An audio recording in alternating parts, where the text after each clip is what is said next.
Сәлеметсіздер ме, 3-ші сынып оқушылары?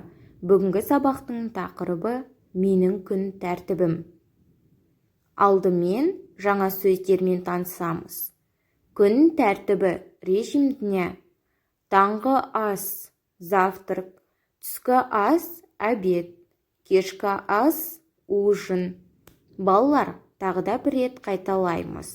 Күн тәртібі, таңғы ас, түскі ас, кешкі ас.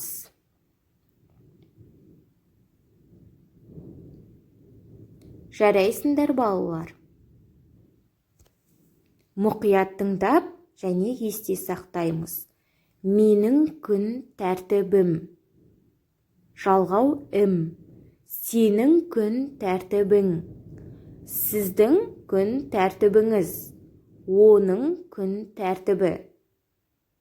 Жалғауларға мұқият қараймыз. Ім, ің, іңіз және жалғауын жалғадық.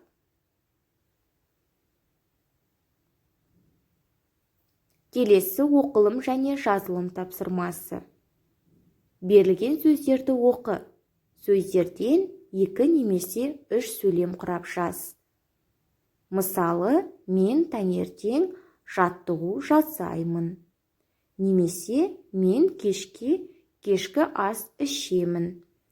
Берілген үлгі бойынша дәптерге сөйлем құрап жазамыз.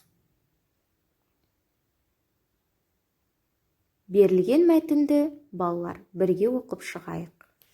Мынау менің күн тәртібім. Мен 7-де тұрамын. Жуынамын, жаттығу жасаймын. 7:30-да таңғы ас ішемін. 8-де мектепке барамын. 1-де түскі ас ішемін. 2-де кітапханаға барамын. 3-тен кейін шахматқа барамын. 7-де кешкі ас ішемін. Кешке сабақ оқимын.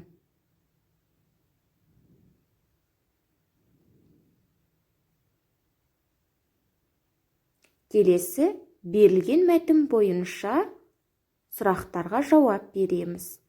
Бірінші сұрақ. Әлібек 7-де не істейді? Ол сағат нешеде тамақ ішеді? Ол нешеде кітапханаға барады? Ол қашан сабақ оқиды? Осы сұрақтарға жауап береміз. Бүгінгі сабақ аяқталды. Қош сау болыңыздар балалар.